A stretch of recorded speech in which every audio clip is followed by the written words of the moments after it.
ونعوذ بالله من شرور أنفسنا ومن سيئات أعمالنا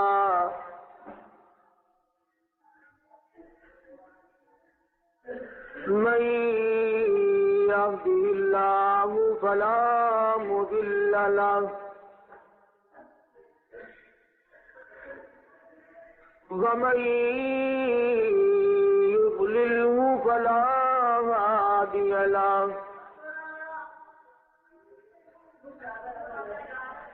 ونشهد أن لا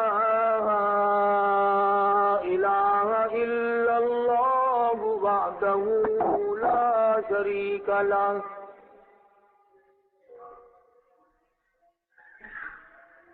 ولا نظير له ولا مثال له ولا مثل له ولا معين له ولا بدير له ولا مشير له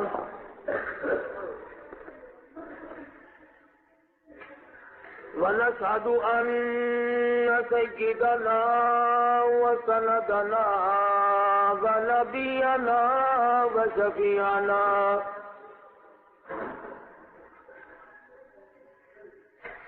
وهادينا ومرشدنا ومولانا إمام الأنبياء وسيد الأنبياء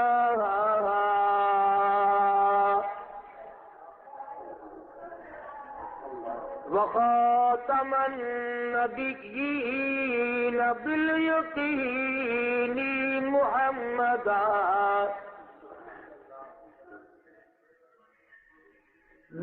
باليقين محمدا عبده ورسوله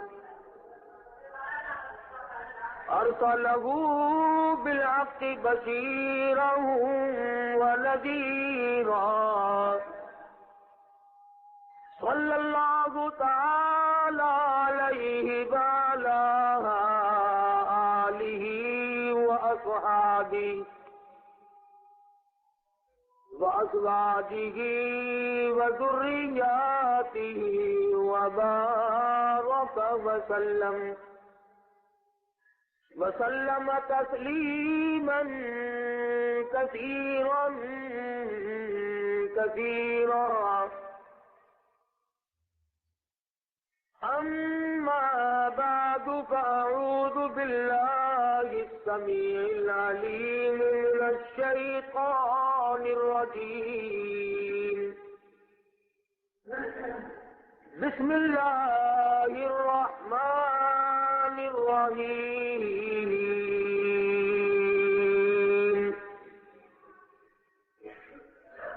والتين والزيتون وطور سينين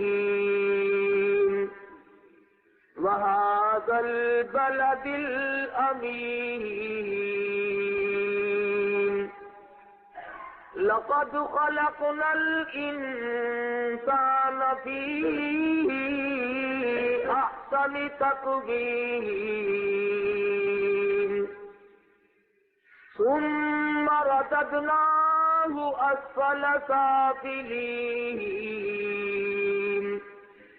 إلا الذين آمنوا وعملوا الصالحات فلهم أجر غير ممنون. فما يكذبك بعد بالدين أليس الله بأحكم الحاكمين. وقال النبي صلى الله تعالى عليه وسلم إنما الأعمال بالنيات وإنما لامرئ ما نوى. وقال النبي صلى الله تعالى عليه وسلم كن في الدنيا كأنك غريب. وقال النبي صلى الله تعالى عليه وسلم الدنيا مزرعة الآخرة. وقال النبي صلى الله تعالى عليه وسلم الدنيا سجن المؤمن وجنة الكافر. وقال النبي صلى الله تعالى عليه وسلم من أحيا سنتي عند فساد أمتي فله أجر 100 شهيد. صدق الله مولانا العلي العظيم وصدق رسوله النبي الكريم ونحن على ذلك لمن الشاهدين والشاكرين والحمد لله رب العالمين. شوق ذوق کے ساتھ درود شریف. اللهم صل على محمد وعلى آل محمد كما صليت على إبراهيم وعلى آل إبراهيم إنك حميد مجيد. اللهم بارك على محمد وعلى آل محمد كما باركت على إبراهيم وعلى آل إبراهيم إنك حميد مجيد.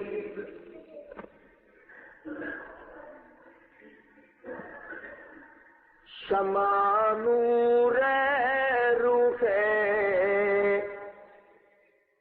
شمع نور روح احمد پہ پگھلنا سیکھو. آتش الفت محبوب میں چلنا سیکھو. بے قراری سے محبت میں مچلنا سیکھو.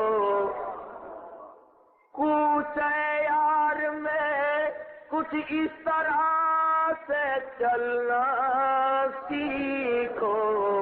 باندھ کر سر سے کفن گھر سے نکلنا سیکھو.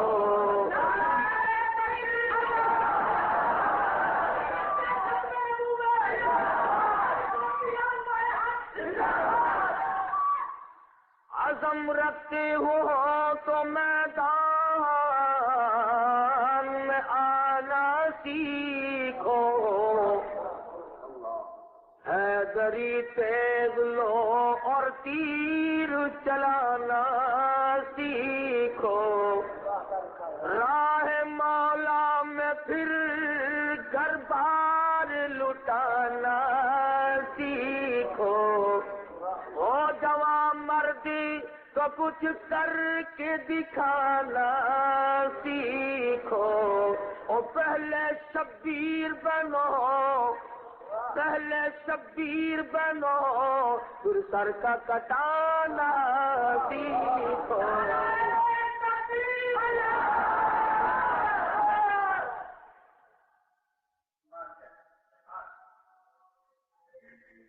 صدر محترم، معزز سامعین، محترم حاضرین،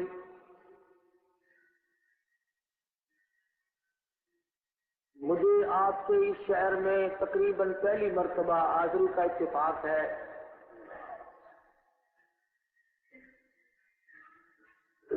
جانتے پہچانتے تو تقریباً سبھی لوگ ہیں.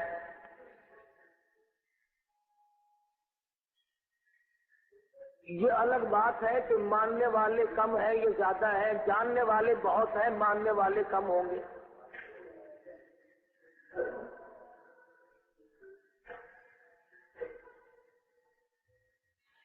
احباب نے، دوستوں نے اصرار کیا،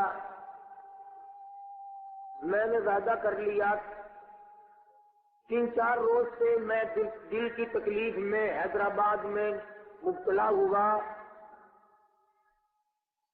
اور غالباً یہی بات تھی کہ میں حاضری نہیں دے سکوں گا. مگر ان نوجوانوں کا حضرت مولانا کا اصرار سامنے تھا. دوسری بات یہ بھی تھی کہ پہلی مرتبہ چنوٹ جا رہا ہوں، بسم اللہ ہی غلط ہو گئی تو آگے کیا ہوگا. گاڑی کا پتہ کیا تو وہ بھی لیٹ تھی. میں اس تکلیف کو ساتھ لے کر بس کے ذریعے حاضر ہوا.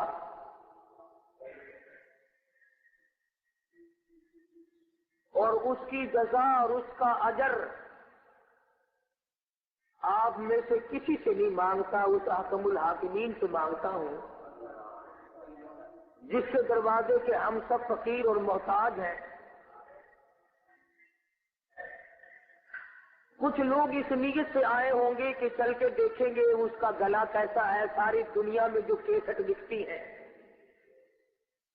کچھ لوگ اس نیت سے آئے ہوں گے کہ آج دیکھیں گے کس کو گالیاں دی جائیں گی.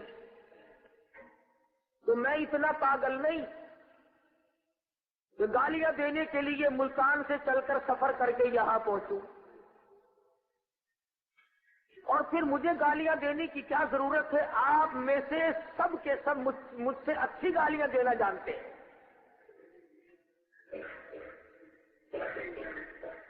اور میں گالیاں دوں کیسے؟ جن اللہ والوں کی جوتیوں میں بیٹھا ہوں انہوں نے مجھے مدنی کریم صلی اللہ علیہ وسلم کی حدیث شریف کی کستوری عطا فرمائی، گالیاں تو نہیں سکھائی.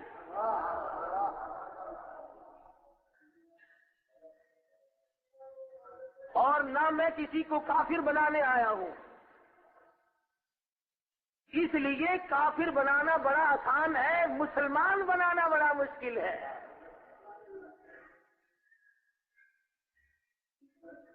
اور جو گالیاں دیتے ہی ہیں مجھے یا اکابر کو، ان کو صرف اتنی بات کہوں گا کہ ارے مالی نہ دے گالی بگاڑا ہم نے کیا تیرا. ارے مالی نہ دے گالی بگاڑا ہم نے کیا تیرا، چمن ہے سیر کرنے کا نہ گھر تیرا نہ گھر میرا.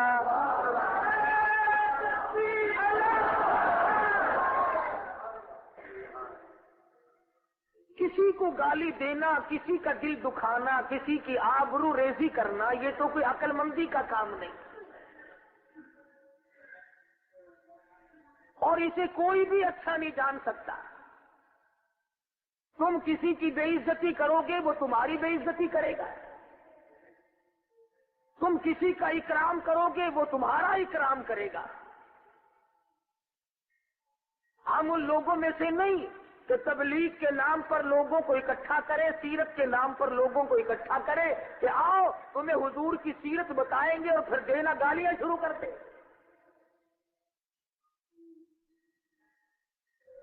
میں ہر چند ان لوگوں سے کہوں گا جو کسی عالم یا کسی ولی یا کسی بزرگ کو گالیاں دینے کا عادی ہے، اسے مرنے سے پہلے توبہ کر لینی چاہیے.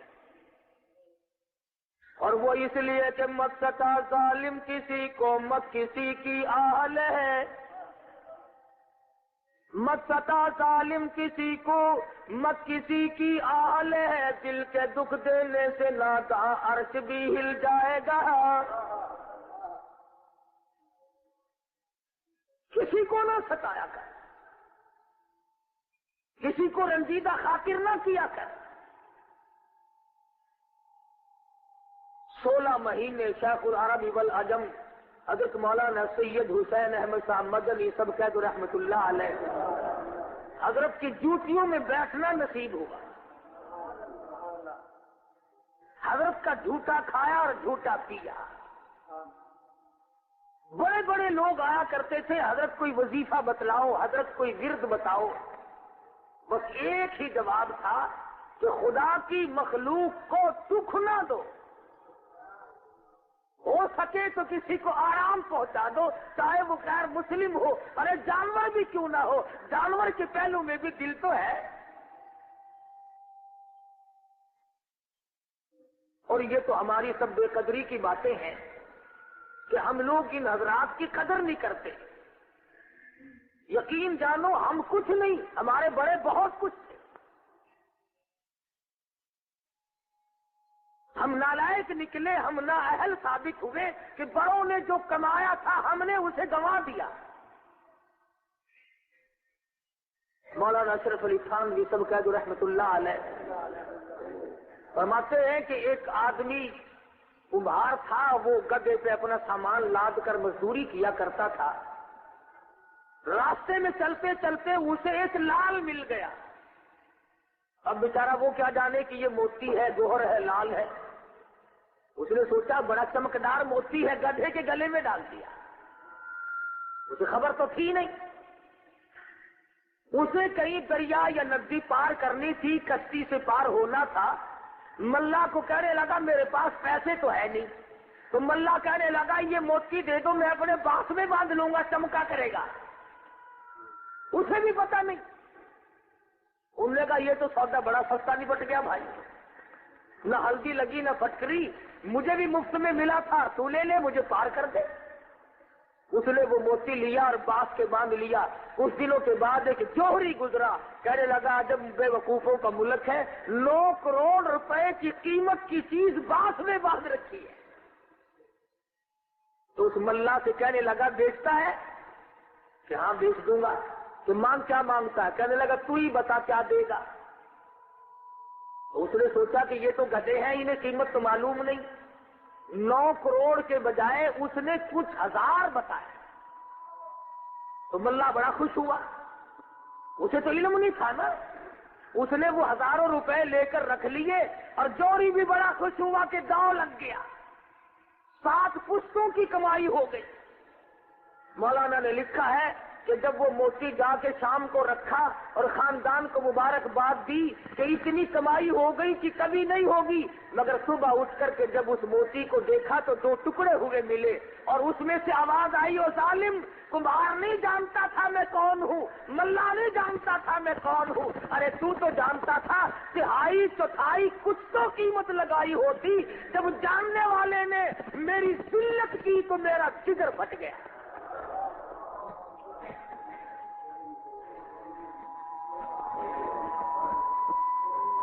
انہیں علم نہ تھا میں کون ہوں، تجھے تو پتا تھا۔ اور مسلمانوں تمہیں تو علم ہے کہ محمد کریم صلی اللہ علیہ وسلم کون تھے، ارے سکھ کو کیا پتا، یہودی کو کیا پتا، سورے کو کیا علم کہ تو کس کا امتی ہے، تو شرم کر، تو کس کا امتی ہے۔ اور اسی کو کہتا ہے کہ قدر زر زر گر بداند، قدر جوہر جوہری، قدر زر زر گر بداند، قدر جوہر جوہری، قدر گل بل بل بداند یا بداند شہوری۔ اصل چیز کی قیمت تو اصل ہی مالک ہی جانے گا، جو اس کا راستہ ہوگا، جو واقف ہوگا۔ ارے مسلمان کو شریعت سے واقف ہونا چاہیے، مسلمان کو اسلام سے واقف ہونا چاہیے، مسلمان کو قرآن سے واقف ہونا چاہیے، اور ہمارا الٹا مسئلہ ہے کہ ہم کافروں پر قرآن کو آزماتے ہیں۔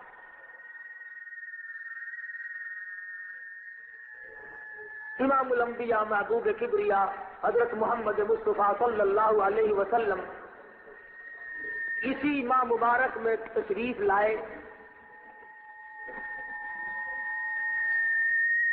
جمہور قول کے مطابق 12 ربیع الاول کو ہی پیدائش ہوئی اور 12 ربیع الاول کو ہی وفات ہو گئی۔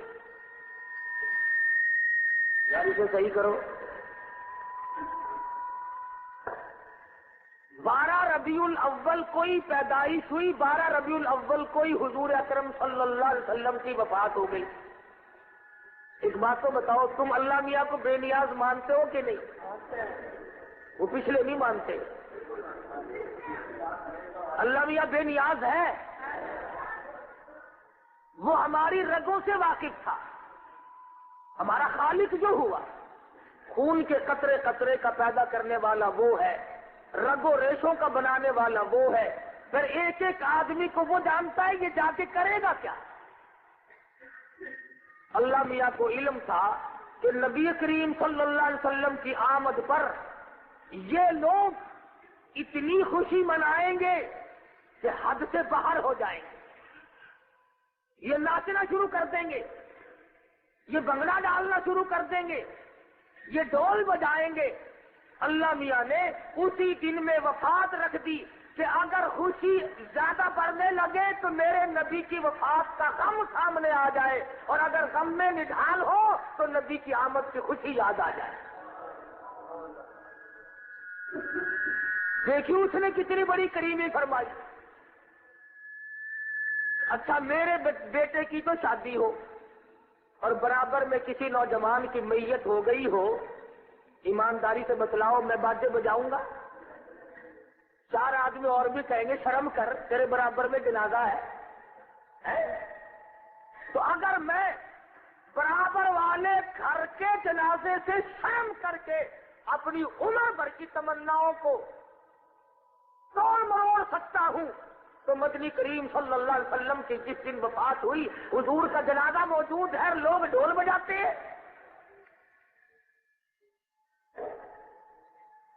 تم کیا جانو امام الانبیاء محبوب کبریا حضرت محمد مصطفیٰ صلی اللہ تعالی علیہ وسلم کو کن کن دکھوں سے دوچار ہونا پڑا۔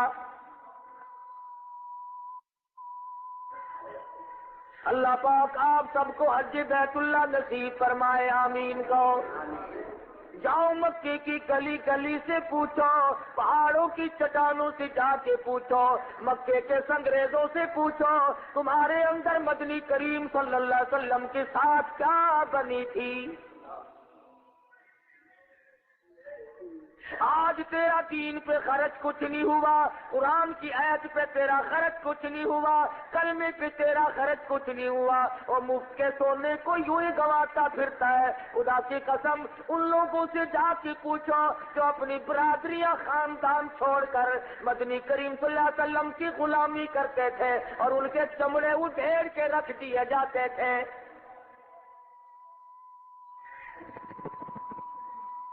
صحابی کا بیان ہے کہ میں اس وقت تک مسلمان بھی نہیں بنا تھا، اپنے ابا کے ساتھ مکے شہر میں آیا، ہم نے دیکھا ایک چوراہے میں ایک بازار میں چاروں طرف لوگوں کا مجمع ہے، ہر ایک کے ہاتھ میں روڑا پتھر ہڈیاں ہیں، اور بیچ میں مدنی کریم صلی اللہ علیہ وسلم کھڑے ہیں۔ چاروں طرف کے لوگ اپنی پوری طاقت سے حضور کے جسم اقدس پہ پتھر مار رہے۔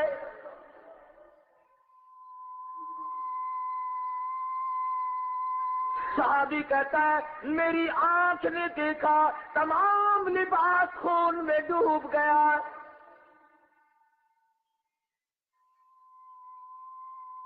میرے دیکھتے دیکھتے ایک ننھی منی سی بچی آئی، اس کے ہاتھ میں پانی کا پیالہ ہے اور اس نے پیالہ زمین پہ رکھ دیا، اور وہ حضرت مدنی کریم صلی اللہ علیہ وسلم کو لپٹ گئی اور کہنے لگی او مکے والو میرے ابا کا قصور بتاؤ،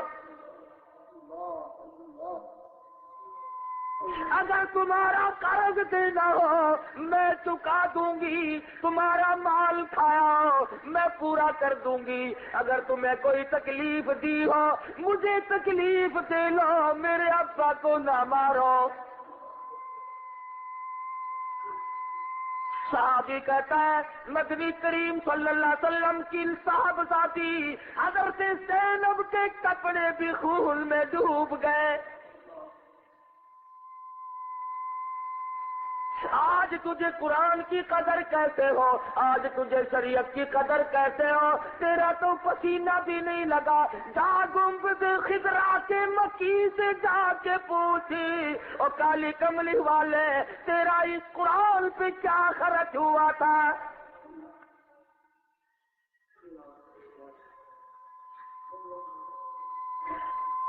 صحابی کہتا ہے مدنی کریم صلی اللہ علیہ وسلم تشریف فرما ہوئے زمین پہ بیٹھ گئے اور بیٹی کا لایا ہوا پیالہ اٹھایا اور منہ میں پانی لے کر کلی جو کی تو منہ سے لہو آیا۔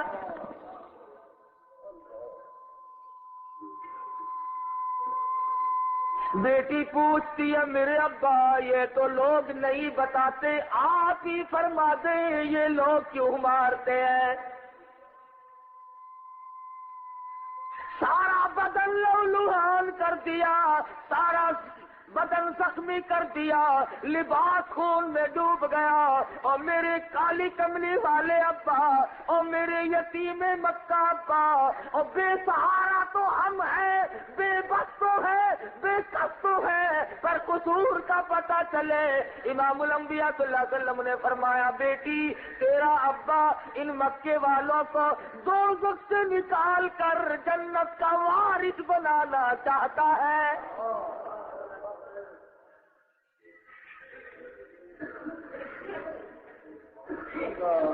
اس لیے مار پڑتی ہے۔ عرض کرنے لگی میرے ابا پھر آپ ایسا نہ کریں۔ فرمانے لگے میں اللہ کا قرآن ان کو سناتا ہوں، یہ سنتے نہیں۔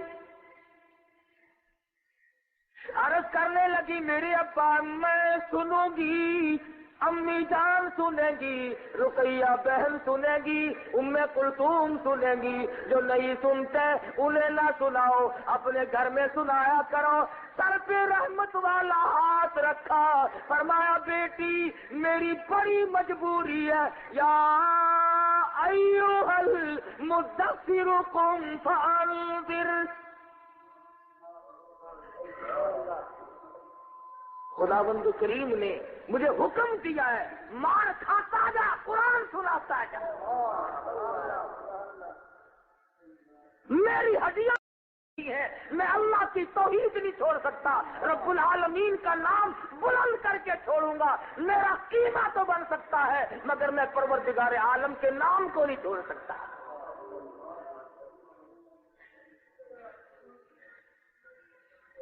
نبی نے دکھ اٹھائے، تو کہتا ہے اگر میں نے فلاں رسم نہ کی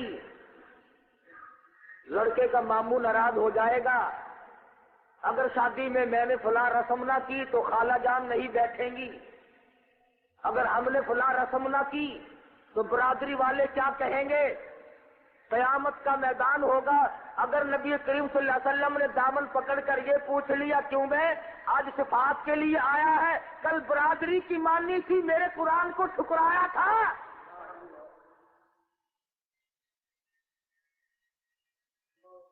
کیا جواب ہوگا ہمارے پاس؟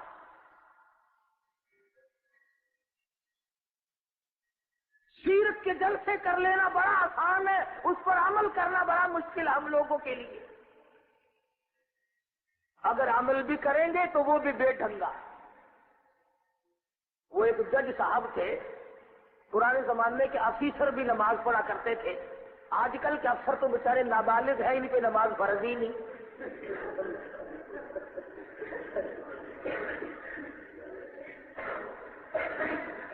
دوسرے سال کی بات ہے، دفتروں میں حکم آیا تھا نا نماز پڑھو، تم نے بھی دیکھا ہوگا نا، لوٹے آئے تھے، صفیں بچھی تھی۔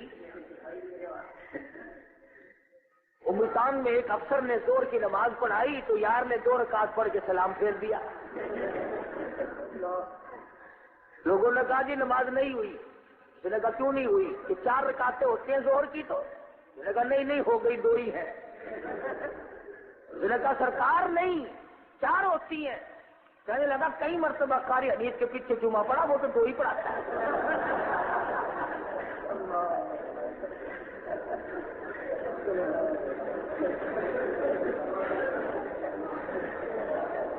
تو پرانے زمانے کے افیسر لوگ بھی نماز پڑھا کرتے تھے۔ جج صاحب ریٹائر ہو گئے تو نمازی تھے، پاجامہ سلوایا تو وہ کچھ نیچا ہو گیا، ٹخنے چھپتے تھے۔ جج صاحب گھر والی کو کہنے لگے دیکھو اذان ہونے والی ہے اور میں یہ پاجامہ نیا پہن کر نماز پڑھنے جاؤں گا، ذرا تھوڑا سا کاٹ کر اسے ترپ اوپر کو ترپ کے سی دو اسے۔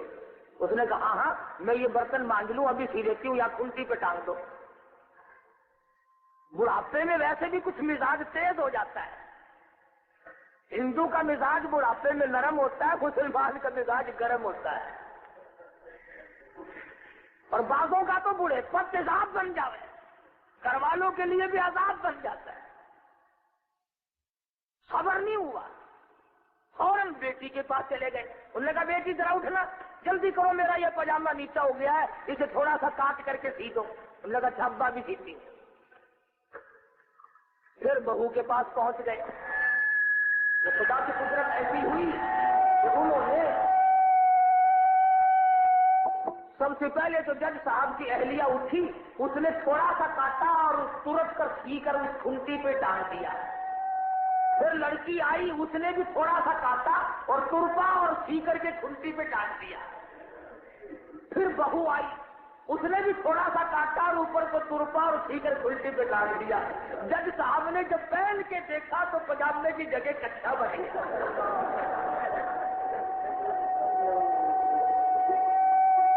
ساروں نے جو کاٹا الہ الا اللہ توحید-سنت.com الا اللہ لا الہ الا۔ جج صاحب کی بیوی نے کاٹا، لڑکی نے کاٹا، بہو نے کاٹا۔ تو میرے دوستوں، آج ہم چھوٹے سے لے کر بڑے تک اور امیر سے لے کر غریب تک ہم بھی اسلام کو کاٹنے میں لگے ہوئے ہیں سارے۔ اسلام کو اپنے مطابق بنانا چاہتے ہیں، اسلام کے مطابق خود نہیں بننا۔ 34 برس گزر گئے، اسلام بیچارہ کمیٹیوں کے سپرد ہوتا ہے کہ ناپ کے دیکھو اسلام پتلا ہے کہ موٹا ہے، آج تک فیصلہ نہیں ہو سکا۔ اور فیصلہ کہتے ہو کہ منزلیں ان کو ملی جن کا طریقہ ہو فریب، منزلیں ان کو ملی جن کا طریقہ ہو فریب، ہم نے تو جرم صداقت کی سزا پائی ہے۔ اس ملک میں جتنا بڑا فراڈ کرو، جتنی زیادہ بے ایمانی کرو، اتنی کامیاب۔ پہلے لوگ کہتے تھے نا حرام کھاتا ہے گلتا ہے، اب خدا کی قسم پلتا ہے۔ پہلے حرام تباہ کر دیتا تھا، اب حرام کو بھی کچھ پر لگ گئے۔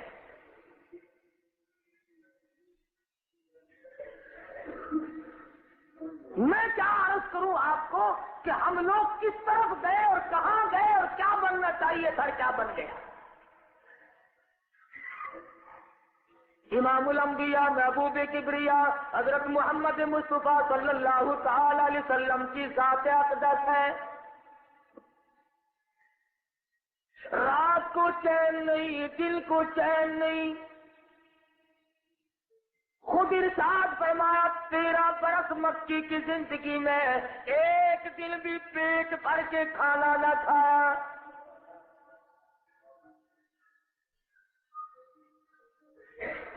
5 دن کے مسلسل فاقے آئے،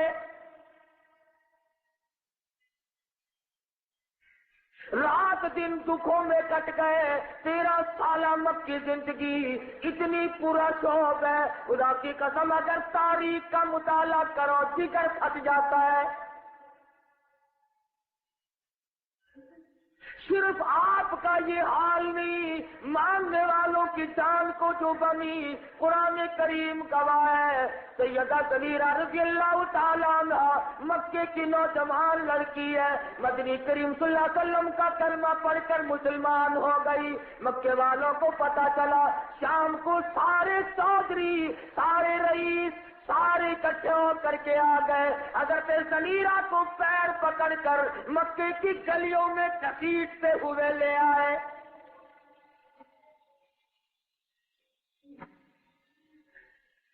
بیچ میں کھڑا کر کے پوچھنے لگے، بتا لڑکی کلمہ کس کا پڑھتی ہے؟ انکار کر دے تیری جان چھوڑ دیں گے، تیری جان بچ جائے گی۔ حضرت سمیرہ کہتی ہے اگر میں زبان کی نوک سے کلمہ پڑھتی کبھی سے چھوڑ دیتی، میرے خون کے قطرے قطرے میں بسا ہوا ہے، میری ہڈیوں کی رمیش میں بس چکا ہے۔ خدا کی قسم تم تو مکے والے ہو، ساری دنیا کو اکٹھا کر کے لے آؤ اور سمیرہ سے کلمہ چھڑا کے دیکھو۔ نعرہ تکبیر، صحابہ زندہ باد۔ یہ تھے ایماندار لوگ۔ تم تو کیا دیکھتے ہو نا، ہم دو آدمی ہیں صرف، ہم بس، میں اکیلا ہی ہوں، یہ لڑکی ہے، عورت ذات ہے، سارا مکہ کافروں کا بھرا ہوا ہے۔ سیدہ زنیرہ رضی اللہ تعالیٰ عنہ کو پکڑ کر کھڑا کر لیا اور کہنے لگے اب بھی بعد آ جا، اب بھی بعد آ جا، اب بھی کلمے کا انکار کر دے۔ حضرت زنیرہ کو کہنے لگے یا تو بعد آ جا ورنہ تیری آنکھیں نکال دی جائیں گی۔ تاریخ شاہد ہے حضرت زنیرہ رضی اللہ تعالیٰ عنہ کی دونوں آنکھیں نکال دی گئی۔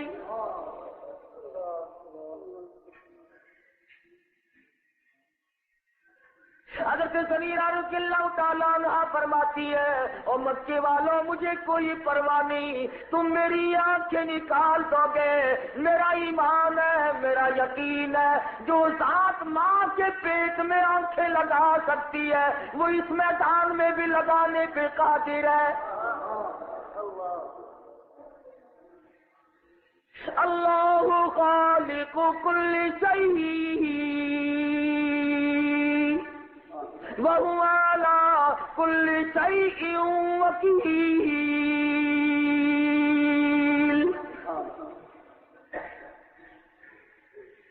وہ پروردگار میرا کارساز ہے، اسی نے مجھے پیدا کیا، وہی مجھے پالتا ہے، وہی مجھے سنبھالتا ہے، تم میرا کچھ نہیں بگاڑ سکتے جب تک میرا پروردگار نہ چاہے۔ حضرت زنیرہ رضی اللہ تعالی عنہ کی دونوں آنکھیں نکال دی گئی۔ رات کو پہرے دار بیٹھ گئے، دیکھیں گے کون کدھر سے آتا ہے۔ پچھلی رات ہوئی، حضرت زنیرہ رضی اللہ تعالیٰ عنہ کو اللہ پاک نے آنکھیں لگا دی، فرمانے لگی اور لوگوں کہتی اللہ اکبر، فرمانے لگی مکے والوں پہلی آنکھوں سے پرلانگوں کے حساب سے نظر آتا تھا، اب جو مجھے آنکھیں ملی ہے کیسر و کسرا کے مینارے دیکھ رہی ہوں۔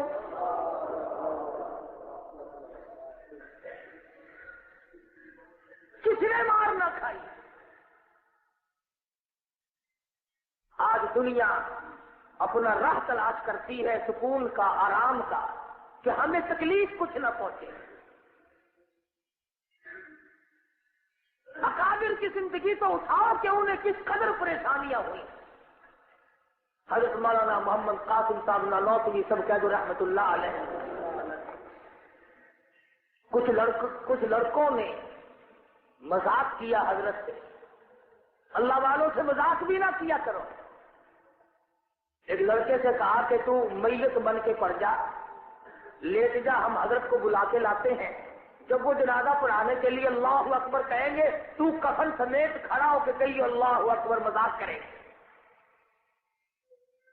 حضرت کو کہنے لگے حضرت ایک آدمی فوت ہو گیا ہے، وصیت کر کے گیا کہ میرا جنازہ نانوتوی سے پڑھوانا رحمت اللہ علیہ۔ حضرت تشریف لے گئے، وہاں جا کر کے جب نظر ڈالی تو زندہ اور مردے میں تو فرق ہوتا ہے، تو حرکت ہوئی ہوگی، حضرت سمجھ گئے زندہ ہے،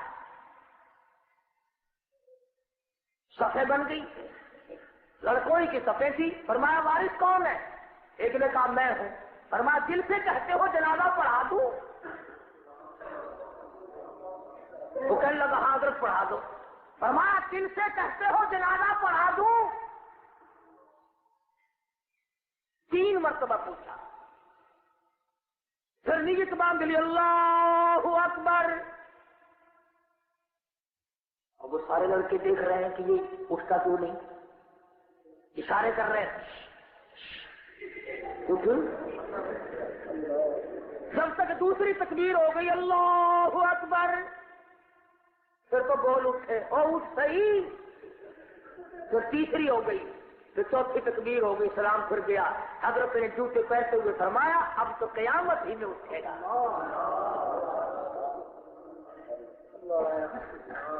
اب تو قیامت ہی میں اٹھے گا۔ اس لیے ہمیں نہ چھیڑا کرو، ہمارے پاس بڑے بڑے جوہر ہیں۔ اس لیے کہتا ہوں کہ ہم نے ہر پام سیاہی پہ کمندیں ڈالی، ہم نے ہر پام سیاہی پہ کمندیں ڈالی، ہم سے ہر شب کے اندھیروں نے پناہ مانگی ہے۔ نعرہ تکبیر، اللہ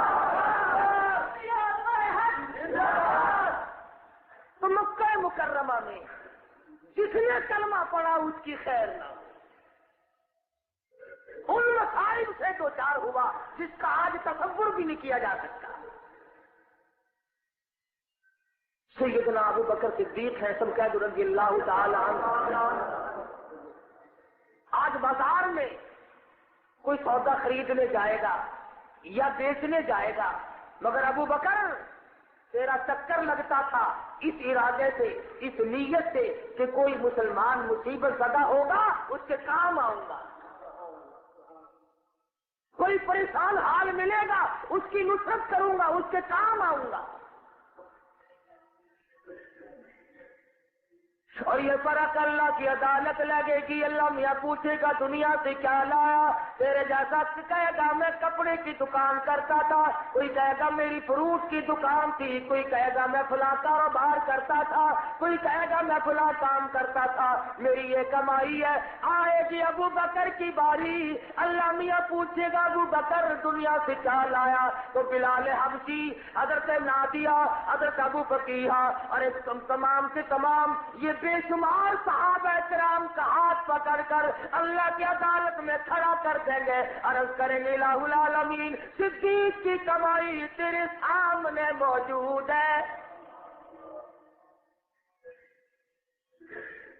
سارا پیسہ ٹکا خرچ کر دیا، صدیق تو اتنا قربان تھا۔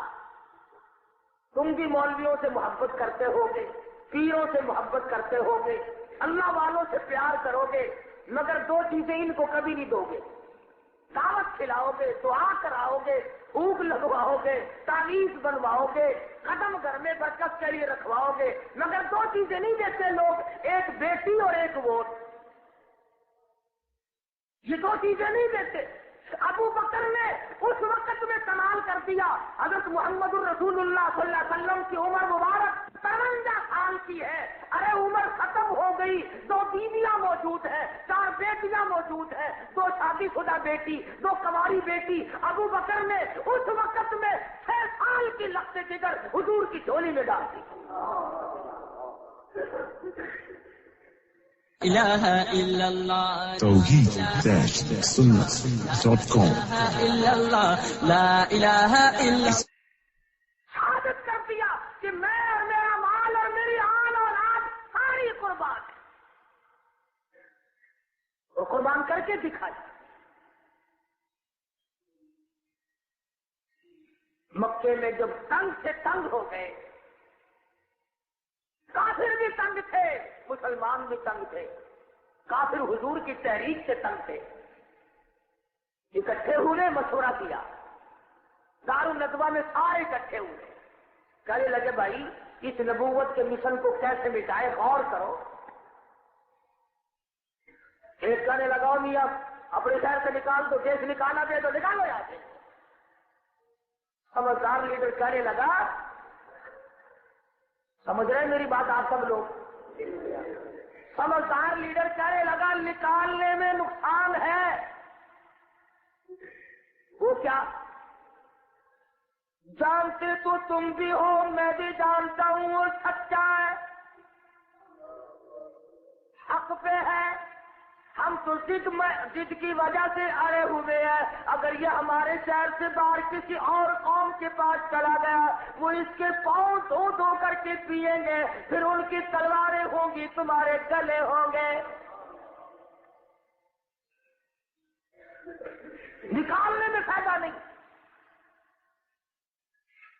پھر ایک کہنے لگا قید کر دو پکڑ کے۔ سمجھدار لیڈر کہنے لگا تم نے 2.5 برس قید کر کے دیکھ لیا، تم نے دودھ پیا، مکھن کھائے، مدنی کریم صلی اللہ علیہ وسلم کو اور آپ کے ساتھیوں کو 8 دن تک درختوں کے پتے بھی نہ ملے۔ کہا تم نے قید کر کے بھی دیکھ لیا، اور الٹا معاملہ بڑا ہے، گھٹا نہیں۔ وَإِذْ يَمْكُرُ بِكَ الَّذِينَ كَفَرُوا لِيُثْبِتُوكَ أَوْ يُخْرِجُوكَ أَوْ يُقْتِلُوكَ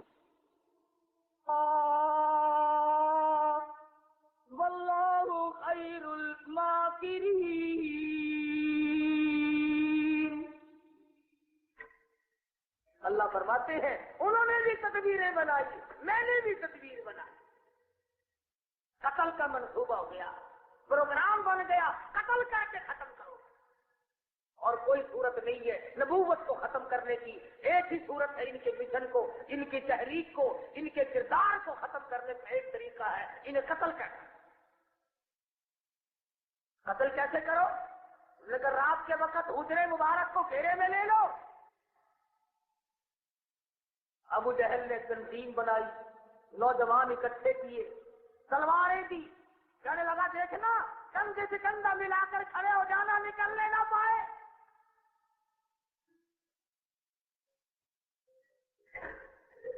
مکے کے نوجوان تلواریں لے کر کے چاروں طرف کھڑے ہو گئے کندھے سے کندھا ملا کر۔ اللہ پاک کی طرف سے حکم آیا میرے محبوب مکہ چھوڑ دو، ہجرت کر۔ سمجھنا الہ العالمین کل حکم کیوں نہیں دیا، پرسوں حکم کیوں نہیں دیا، آج میں کیسے نکلوں، یہ تو چاروں طرف کھڑے ہیں۔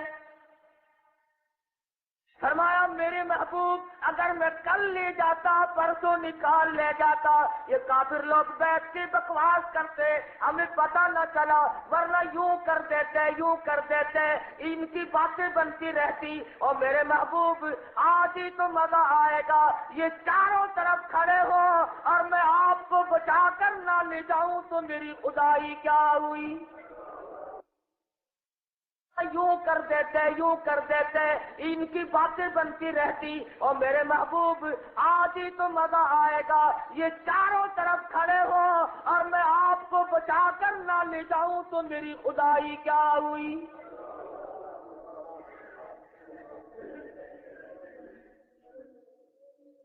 ان کے ارمان بھی تو میں نے توڑنے ہیں،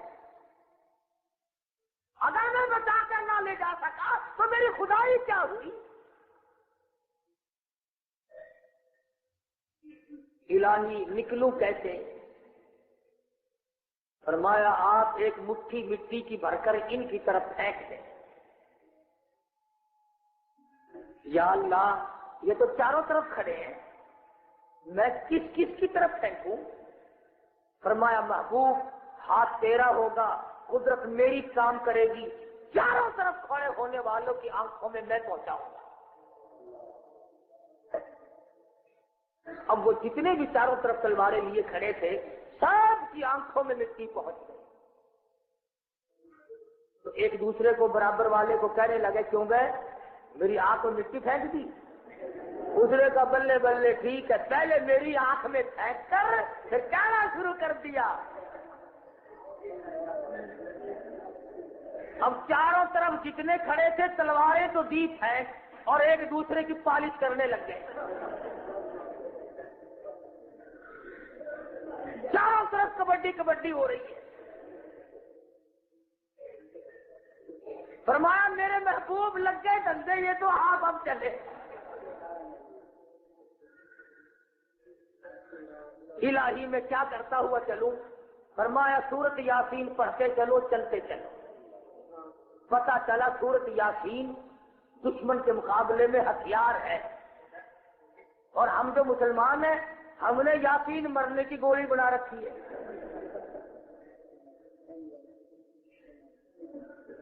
جب کوئی بوڑھا جب کوئی بڑھیا مرے 2-3 دن خر گلے میں ہونا، نگکاری دی کئی مرتبہ یاسین پڑھ چکے ہیں مگر بات کوئی بنی نہیں ہوئی۔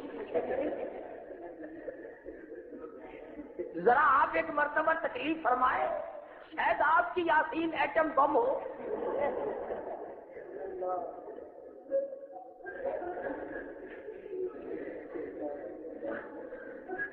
یقین مانو عورتوں کا مردوں کا عقیدہ سورت یاسین کے بارے میں یہ ہے کہ جلدی مر جاتا ہے آدمی،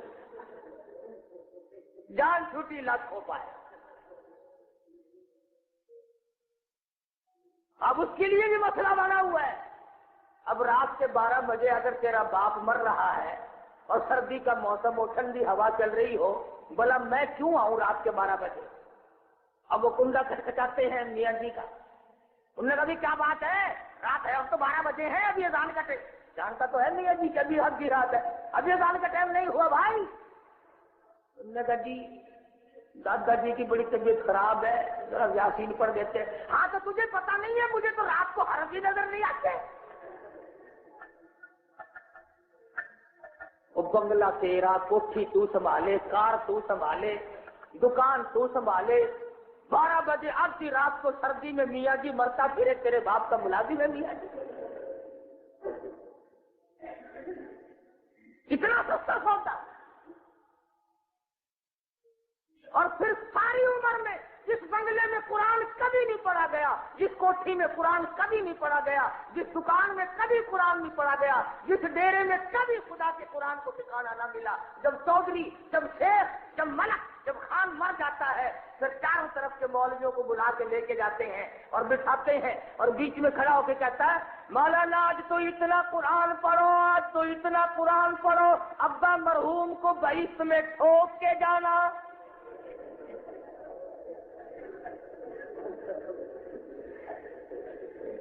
اب داخلہ تو ملے گا نہیں، ٹھوکنا ہی پڑے گا۔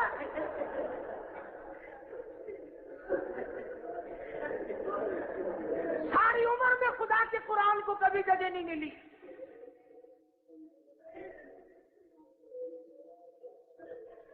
پھر آگے پڑھنے والے بھی ہم، مطلب کہ دنیا ہے ساری۔ ہمارے یہاں ملتان میں آپ لوگ رات دن آتے جاتے ہیں، چوک بازار مشہور بازار ہے ملتان کا پرانا۔ ایک دن میں گزر رہا تھا، ایک آدمی دوڑ کے السلام علیکم، مجھے وعلیکم السلام، میرے کان کے قریب منہ کر کے کہنے لگا جمعے میں سب کے لیے دعا کرتا ہے تو میرے لیے بھی دعا کر دے، بالکل ٹھنڈا کاروبار ہے۔ مولویوں کی تو عادت ہے کہ فوراً کہہ دے گا اللہ برکت دے۔ اور میں نے یوں ہی پوچھ لیا، میں نے کہا تیرا کاروبار کیا ہے؟ کہنے لگا کفن بیچتا ہوں۔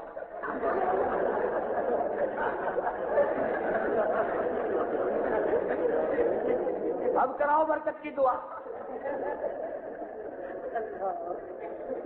اب میں نے کہا کوئی دھندا بدل لے، تیرا لوگوں کا بیڑا غرق ہو تو تیرا کاروبار چلے بھائی۔ خدا کی قسم، ایک دوست کے جنازے کے ساتھ ابھی پچھلے دنوں قبرستان چلا گیا۔ تو ملتان کے لوگ جانتے تو سب ہیں، وہ جو قبر کھودنے والے وہی ہوتے ہیں نا، دوڑ کے آئے، السلام علیکم، وعلیکم السلام۔ میں نے کیا حال ہے بھائی؟ لگا حال کیا ہے؟ 5ویں دن یہاں پہ ایک مردہ لے کے آئے، کتنا بنتا؟ 5ویں دن آپ ایک مردہ لے کے آئے، کم سے کم دوسرے تیسرے دن تو ایک آ جایا کرے۔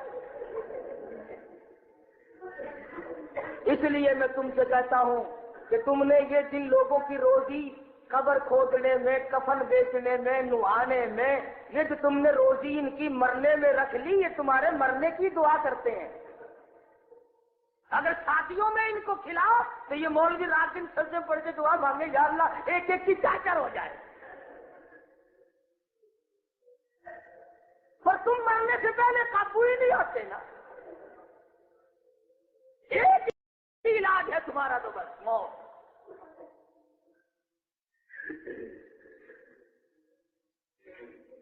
تو وہ سارے کے سارے جب دھندا لگ گئے، فرمایا میرے محبوب اس وقت ہجرت کرو، مکہ چھوڑ دو۔ توجہ کرنا، عرض کیا الہ العالمین، مکے والے مجھے امین مانتے تھے، لوگوں کے امان سے میرے پاس پڑی ہے۔ ہائے اگر میں یوں ہی چھوڑ کے چلا جاؤں، کل نبوت پہ داغ آئے گا، نبی ہو کر امانت واپس نہ کی۔ إله إلا الله توحید-سنت.com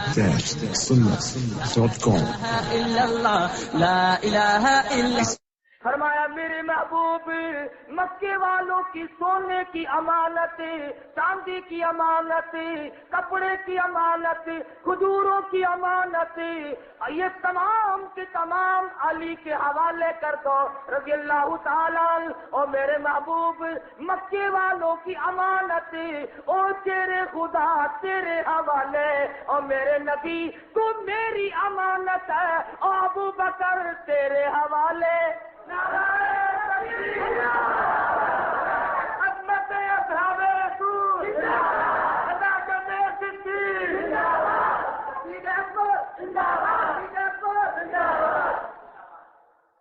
میرے محبوب تو میری امانت ہے، میں تجھے صدیق کے حوالے کرتا ہوں۔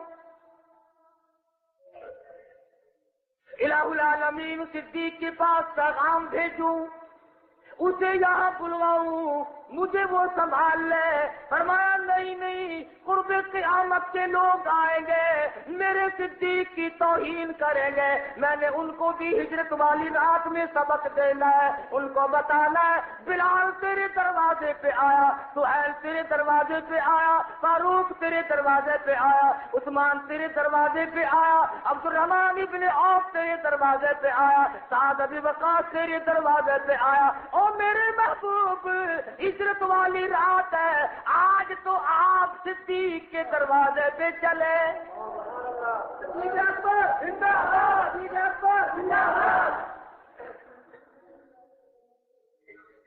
تمہارے یہاں کے نوٹ میں اگر کسی گھر میں ڈی سی شادی کے لیے آ جائے تو کئیوں کے منہ میں پانی آئے گا، بلے بلے بلے، ڈی سی آیا شادی کے لیے، ان کے یہاں بھائی۔ اگر گورنر آ جائے تو چوڑے ہی ہو جاؤ گے، فلانا تو رنگا گیا بھائی، کمشنر صاحب شادی کے لیے آ گئے، گورنر آ گئے، صدر آ گئے، اور چنوٹ کے مسلمانوں اس گھر کے بارے میں کیا کہو گے جس گھر پہ دلہا بن کر امام الانبیاء تشریف لائے؟ صدیق کا وہ گھر ہے جس گھر میں حضور دلہا بن کر تشریف لائے۔ یاد رکھو، صدیق کو کچھ نہ کہو، صدیق کا دلہا ناراض ہو جائے گا۔ میں اگر تیرے سسر کو گالی دے دوں تو تیرا سسر بھی ناراض ہوگا، تیری بیوی بھی ناراض ہوگی، کہ ایسا نہ ہو کہ تو صدیق کو گالی دے، ادھر حضور بھی، ادھر حجرے کی مالکہ، ایسا صدیق کا بھی ناراض نہ ہو جائے۔ حضرت تشریف لائے، صدیق اکبر نے دروازہ کھولا، مجھے بلایا ہوتا، فرمایا میں خود تھوڑی آیا ہوں، اللہ نے بھیجا ہے، پھر سواری کا انتظام کرو، ہجرت کا حکم مل چکا ہے، میں نے کبھی سے انتظام کر رکھا ہے، کوئی گھوڑا خچر اونٹ نظر تو آتا نہیں، واہ کیا نظارے ہوں گے۔ صدیق اکبر نے اپنی کمر پہ ہاتھ رکھتے ہوئے فرمایا یا رسول اللہ، جب تک ابو بکر زندہ ہے میں آپ کی سواری ہوں، آپ میری شاہ سوار ہے۔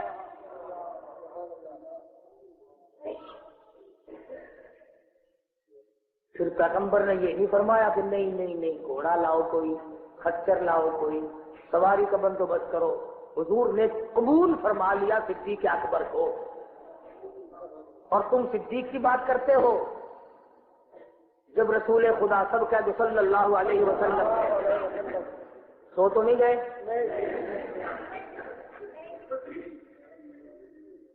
رخصت ہونے لگے، صدیق اکبر کی چھوٹی سی بچی ہے جس کا نام ہے حضرت اسما رضی اللہ تعالیٰ عنہ، سارے زور سے کہو رضی اللہ تعالیٰ عنہ۔ تم بالکل ہی خرچ نہیں ہونے دیتے، سارے ڈیپو کا آٹا کھاتے ہو کیا؟ حضور نے فرمایا توجہ کرو، فرمایا اسما میرا کسی کو پتہ نہیں بتانا، خبر نہیں دینی۔ نبی کا کتنا بڑا یقین ہے صدیق کے بچوں پہ۔ ایک ہمارے بچے ہیں، اگر کوئی دروازے پہ آ کر کنڈی کھٹکھٹائے، گھنٹی بجائے، اندر بچہ آتا ہے، ابا جی تانو فلانا بندہ باہر بلاندہ ہے، ابا جی نے پیسے دینے ہونا کسی کے پھر کیا جنگا جا کے کہہ دے ابا جی کر ہے نہیں، تو بچہ بچارا باہر جا کے ابا جی کہہ دے کر ہے نہیں۔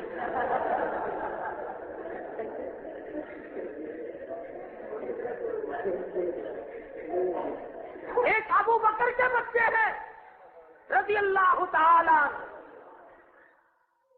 اور کالی کملی والے صلی اللہ علیہ وسلم کا یقین ہے، فرمایا اسما ہماری اطلاع نہیں کسی کو دینی، خبر کسی کو نہیں بتانی۔ سر پہ ہاتھ پھیرا رحمت والا صلی اللہ علیہ وسلم، خدا کی قسم وہ سر کتنا برکت والا ہوگا جس سر پہ امام الانبیاء کا ہاتھ پھر رہا ہے۔ تشریف لے گئے۔ اب میں تمہیں ایک اور تصویر بتاؤں، مکے والے کافروں کا بھی عقیدہ ہے، جب وہ آئے نا ابو جہل وغیرہ بڑے بڑے، اور وہ پچھلی بات یاد کرو تاکہ بات سمجھ میں آئے. ابو جہل اتبا شاید ابو لہب آئے نا جنہوں نے وہ کھڑے کر رکھے تھے نوجوان تلوار دے کے, آج کیا دیکھے وہ تو دما دم مست کلندر ہو رہے گا. اس نے کہا کبھی سو کیا کر رہے ہو؟ اس نے میری آنکھ میں مٹی پھینکی, اس نے میری آنکھ میں مٹی پھینکی. کہنے لگے چلو سب کی پڑ گئی, پر وہ اندر والی بات تو بتاؤ. اندر دیکھا تو حضور وہاں تھے ہی نہیں. اب ایک نقطے کی بات ہے, ان کو چاہیے تھا کہ وہیں سے بلال کا گھر دیکھتے, سعد ابی وقاص کا گھر دیکھتے, اوروں کا گھر تلاش کرتے, اوروں کا گھر تلاش کرتے, تلاشی لیتے. یہ کافر اس حجرے میں جب حضور نہیں ملے سیدھے ابو بکر کے دروازے پہ آئے ہیں. ارے مکے کے کافر کا بھی عقیدہ ہے کہ اگر نبی اپنے حجرے میں نہیں تو صدیق کے یہاں ضرور ملے گا. نبی اور صدیق کی جدائی کا قائل ابو جہل بھی نہیں. عتبہ شیبہ بھی صدیق اور نبی کو جدا نہیں مانتا. اکٹھے ہو کے سیدھے آئے اور دستک دی. سیدہ اسماء باہر نکلی. مورخین نے لکھا ہے حضرت اسماء کو جب حضور نے حکم دیا تشریف لے گئے, جھولی پھیلائے بیٹھی ہے صدیق کی بیٹی, مالک میرے امانت ہے میرے پاس کالی کملی والے کی, مجھے ثابت قدمی عطا فرمانا. ابو جہل آیا, دستک دی. سیدہ اسماء باہر نکلی. لگتے جگر بیٹی, پھر ابا کہاں ہے, تمہارا نبی کہاں ہے؟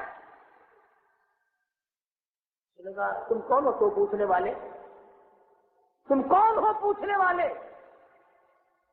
یہ چمچے کڑچے تو پرانے زمانے سے چلے آ رہے ہیں نا.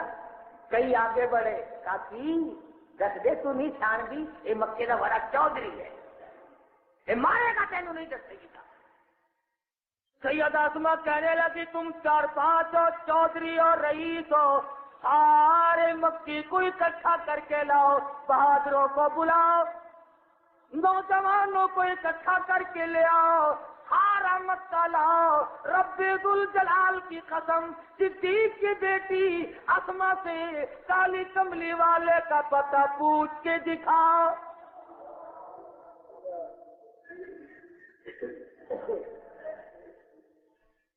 تم نے پوچھ سکتے, تجھے مار پڑے گی, تجھے بتانا پڑے گا. کہنے لگی جاؤ جاؤ, مارنے والے میں نے دیکھ رکھے ہیں, تم مارو گے اور کیا کرو گے؟ کہنے لگی آج تک تم نے کس کو نہیں مارا, تم نے بلال کو مارا, تم نے ابو بکیہ کی پسلیاں توڑی, تم نے ابو جندل کی چمڑے اٹھیڑے, تم نے نبینا کا چمڑا اٹھیڑا, تم نے سمیہ کے چیر کر ٹکڑے کر دیے. کیا بگاڑا؟ اپنا ہی تم نے نقصان کیا. اور تم ابو بکر کی بیٹی سے یہ امید نہیں رکھ سکتے کہ میں کالی کملی والے کا راز بتاؤں.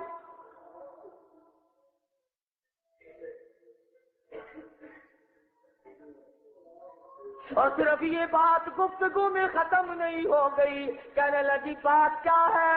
مار پڑے گی تو کوئی بات نہیں, الفت میں برابر ہے وفا ہو یا کہ جفا ہو.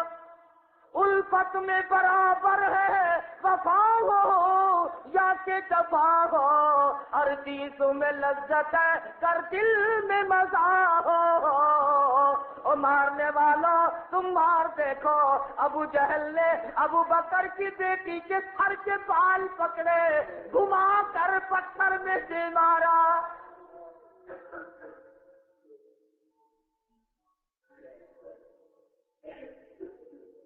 صدیق کی بیٹی کی پیشانی نوکدار پتھر میں لگی,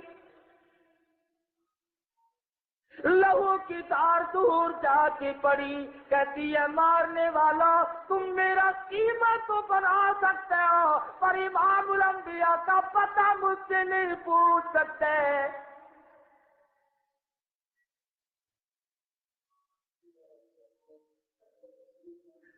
اور خدا کی قسم یہ گھر کتنا برکت والا ہے. ابھی وہ مار کے گئے ہیں, اماں کو کہنے لگی کھانا تیار کرو رات نہ گزر جائے. ان سلاخ پہاڑوں پہ سے گزر کر میں اپنے محبوب کو کھانا دے کے آؤں. تجھے اگر کوئی جیل میں ایک دن کھانا پہنچا دے ساری عمر احسان مانتا ہے. ابو بکر کے گھر سے ساری عمر کھانا گیا، کار میں گیا جہاں کوئی نہیں جاتا تھا ڈر کا مارا. حضرت اسما جب کھانا لے کر کے پہنچی ہیں محمد مدنی سب کہہ دو صلی اللہ علیہ وسلم کی نظر پڑی، منہ سوجا ہوا ہے. فرمانے لگی اسما تیرے منہ کو کیا ہوا؟ عرض کرنے لگی کچھ نہیں. فرمایا نہیں کچھ تو ہوا. اسما رو پڑی، او میرے آقا رات آ گئے تھے، انہوں نے مجھے گھما کے پتھر میں مارا، میرے نرم و نازک چہرے پہ ابو جہل نے تماچے مارے.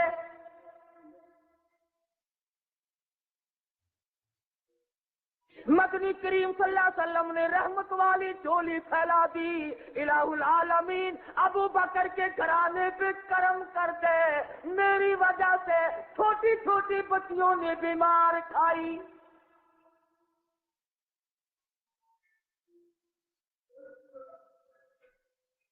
صدیق اکبر رضی اللہ تعالیٰ عنہ کندھوں پہ سوار کر کے رحمت للعالمین صلی اللہ علیہ وسلم کو لے کے چلے. نفسیاتی بات آپ سے پوچھ لوں، جب کندھوں پہ سوار ہوئے ہوں گے تو رحمت للعالمین کے رحمت والے ہاتھ کہاں رکھے گئے ہوں گے؟ سر پہ. میں اتنی بات کہوں تو میرا کیا جرم ہے؟ اور اسے کچھ نہ کہو جس کے سر پہ امام الانبیاء کے دونوں ہاتھ رکھے، جس کے کندھوں پہ حضور سوار ہیں، جس کے سر پر رحمت والے ہاتھ ہیں. 3.5 میل 4.25 میل کی شدید ترین چڑھائی ہے، خالی آدمی نہیں چڑھ سکتا.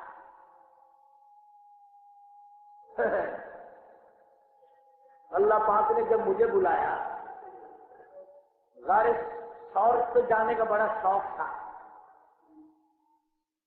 بڑی شدید چڑھائی ہے، بڑی سخت چڑھائی ہے، عورتیں رستے میں بیٹھی.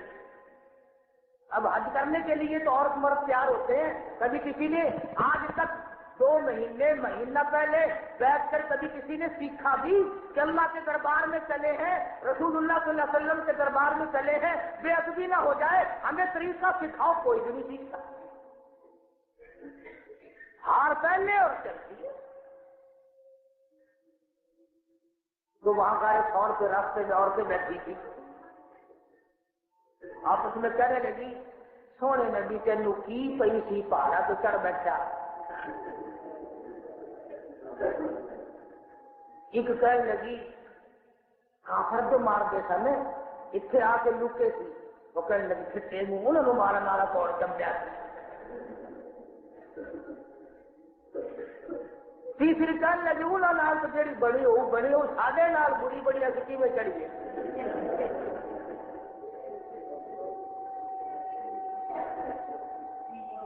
تو ابو بکر صدیق رضی اللہ تعالیٰ عنہ غار تک لے گئے. حضور کو باہر ٹھہرا دیا. آپ غار کی صفائی کی، کوئی موذی جانور محمد مدنی صلی اللہ علیہ وسلم کو تکلیف نہ دے دے، پریشان نہ کر دے. اندر جا کے ہاتھ لگا کر میں دیکھ کے آیا ہوں 14 سوراخ ہیں، اور ہر چیز بدل گئی. وہ جیسی اس دن تھی آج بھی وہی ہے. اور میں نے ہاتھ ڈال کر دیکھا ہے، ہر سوراخ اتنا بڑا ہے کہ پورا ہاتھ داخل ہو جائے. اتنے بڑے بڑے سوراخ ہیں 14. عشق کا کمال دیکھو. ابو بکر صدیق رضی اللہ تعالیٰ عنہ کو خیال آیا ایسا نہ ہو میرے محبوب کو کوئی موذی جانور تکلیف دے دے. اپنا کرتا اتار کر ننگا ہو گیا. صدیق اکبر نے وہاں کپڑے کی دکان تو نہیں کھول رکھی تھی، کرتا ہی تھا اور وہ اتارا، اور اس کی چھوٹی چھوٹی لیریں بنائی، چھوٹے چھوٹے چیچڑے بنائے، کتر بنائے، اور ہر سوراخ میں تھوڑی تھوڑی کتر رکھ دی. اگر ٹھوک کے بھرتے 2 ہی سوراخوں میں آ جاتا کرتا. یہ تو بہت بڑا تھا کرتا. تو کتنا بڑا ہوگا؟ وہ 14 سوراخ ہے. ایک کے لیے وہ 71 بھی نہ بچی. وہاں ابو بکر صدیق نے اپنا پیر لگا کر آڑ کر دی، ادھر سے کوئی نہیں آ سکے گا. اب توجہ کرنا، 13 سوراخوں میں کپڑا ہے تھوڑا تھوڑا رکھا ہوا، اور سانپ ایسا موذی جانور ہے کہ دریا کا، نہر کا، جدھر سے پانی بہ کے آتا ہو یہ ادھر کو بھی چڑھ جاتا ہے پانی کے ذریعے. پر نالا زمین پہ پڑتا ہے نا کوٹھے کا، اس پانی کے ذریعے الٹا کوٹھے کے اوپر سانپ چڑھ جاتا ہے. اتنی طاقت ہے اس میں. تو اندازہ لگاؤ وہ جو سانپ اندر ہے وہ ان 13 سوراخوں میں جا کر کیوں نہیں ٹکر مارتا جہاں ٹکر رکھی ہوئی ہے ذرا سی. وہ تھوڑا سا اشارہ کرے ٹکر پڑے کو گر جائے گی، وہ تیسرا پڑے کو گر جائے گا. مگر اندازہ لگاؤ سانپ پہلے سوراخ میں نہیں جاتا، دوسرے میں نہیں جاتا، تیسرے میں نہیں جاتا، چوتھے کی طرف نہیں جاتا، 5واں 6واں 7واں 8واں 9واں 10واں 11واں 12واں 13ویں سوراخ کی طرف نہیں جاتا. وہ اس 14ویں کی طرف کیوں آیا جہاں ابو بکر کا پیر لگا ہوا ہے؟ گویا سانپ کا بھی عقیدہ ہے اگر نبوت کا دیدار کرنا ہو تو صدیق کے پاؤں چاٹنے پڑیں گے.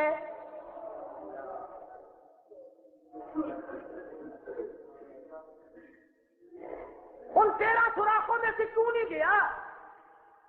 ادھر کو کیوں آیا وہ؟ پھر سانپ نے اپنے منہ میں زہر خود نہیں پیدا کیا، یہ پروردگار عالم نے پیدا کیا. زہر تو چڑھنا ہی تھا. صدیق کے بدن میں زہر پھیلا، تکلیف ہوئی، مگر قربان جاؤں محبوب کو تکلیف نہ دی.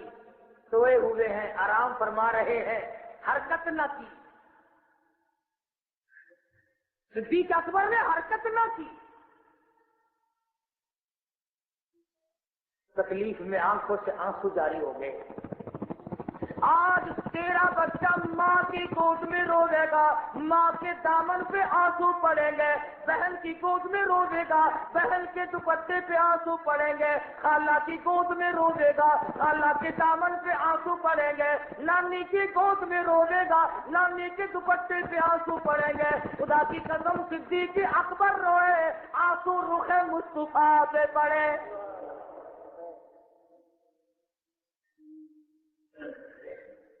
حضور اکرم صلی اللہ علیہ وسلم کے رخ پر جب آنسو ٹپکے تو حضور بیدار ہوئے. فرمایا ابو بکر کیوں روئے؟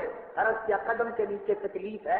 فرمایا واہ تجھے کیا پرواہ ہے، تیرے پاؤں کے نیچے زہر ہے، تیری جھولی میں 2 جہان کا تریاق موجود ہے. او صدیق تیرے پاؤں کے نیچے تکلیف ہے، تیری جھولی میں راحت ہے. تیرے پاؤں کے نیچے دکھ ہے، تیری جھولی میں 2 جہان کا سکھ ہے. تیرے پیر کے نیچے کانٹا، تیری جھولی میں 2 جہان کا پھول موجود ہے.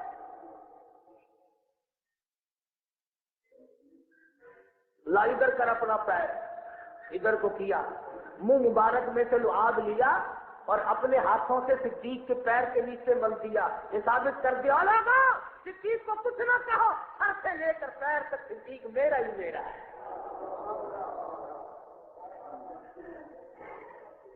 میرا ہے یہ. میں قدموں کے نیچے باقی جگہ رہ گئی تھی، یہاں بھی لعاب لگا کر ثابت کر دیا. سر پہ ہاتھ میں نے رکھے، جولی میں سر میں نے رکھا، کندھوں پہ سوار میں ہوا. یہ سر سے لے کر پاؤں تک صدیق میرا ہے. خبردار کسی نے اگر صدیق کو کچھ کہا.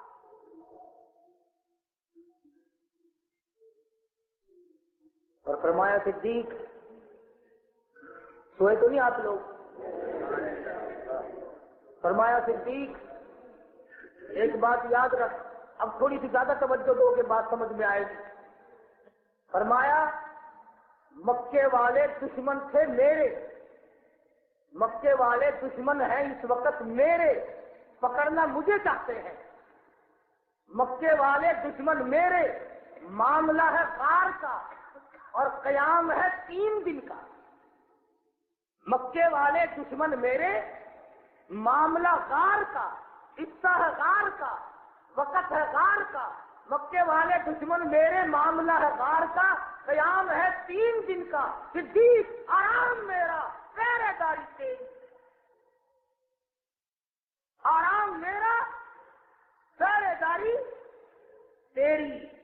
کل دشمن ہوں گے تیرے، معاملہ ہے مزار کا اور وقت ہے قیامت تک کا۔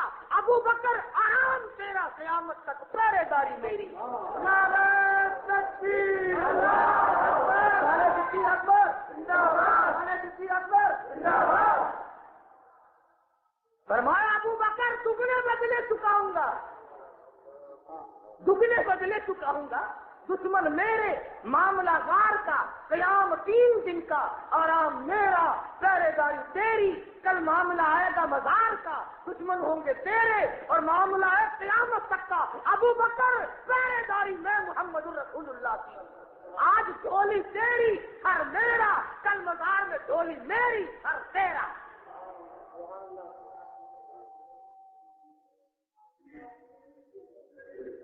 کون مقابلہ کرے ان حضرات کا؟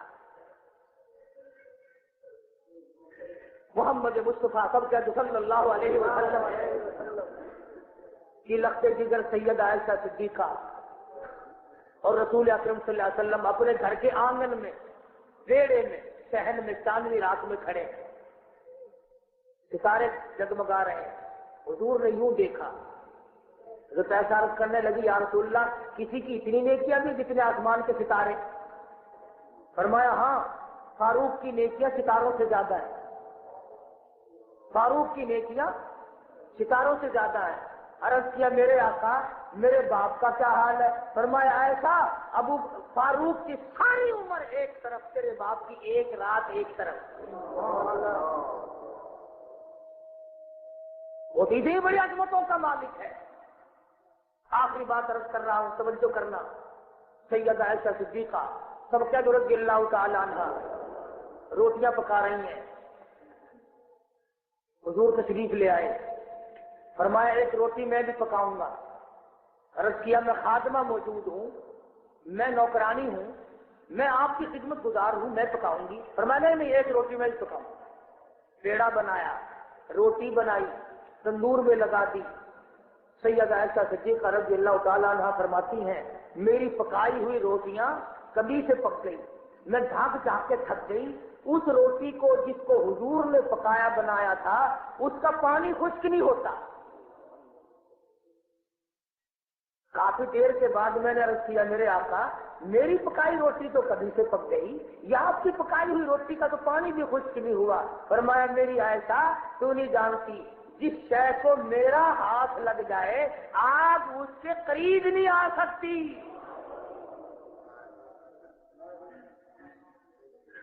آٹے کو ہاتھ لگ جائے تو قریب نہیں آ سکتی، اور جس صدیق کے سر پہ سوار ہو کے آئے ڈولی میں آرام فرمایا اس کے آپ کیسے قریب آ جائے گی؟ اللہ پاک مجھے اور آپ کو عمل کی توفیق عطا فرمائے۔ وآخر دعوانا الحمدللہ رب العالمین۔ گزشتہ جمعے میں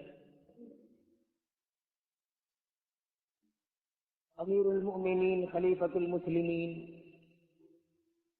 قاتل المشرکین والزندیقین سیدنا ابو بکر صدیق رضی اللہ تعالی عنہ کی فضیلت اور مناقب کے سلسلے میں عرض کیا تھا کہ یہ لوگ خداوند کریم کے منتخب شدہ ہیں۔ کوئی صحابی خود نہیں بنا، کوئی نبی خود نہیں بنتا، کوئی صحابی خود نہیں بنا۔ اللہ فرماتے ہیں اپنے پیغمبر کے لیے میں نے ایک ایک دانہ چن چن کر دیا۔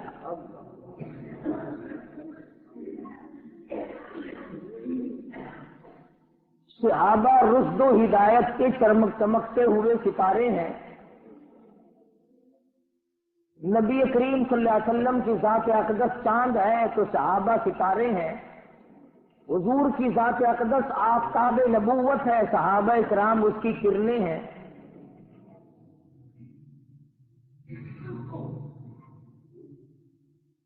نبی کی نبوت اس وقت تک مکمل نہیں ہوتی جب تک کہ صحابہ اکرام کو درمیان میں نہ لایا جائے۔ نبوت کے عینی گواہ، چشمدید گواہ، موقع کے گواہ صحابہ کرام کے سوا کون ہے جنہوں نے اپنی آنکھوں سے جبریل کو آتے جاتے دیکھا؟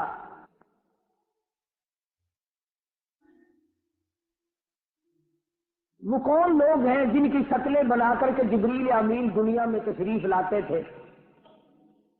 قربان جاؤں ان صورتوں کے جن کی صورتیں جبریل امین کو پسند آئی۔ دیہا کلبی رضی اللہ تعالی عنہ ایک صحابی ہے، بڑا خوبصورت صحابی تھا، جبریل امین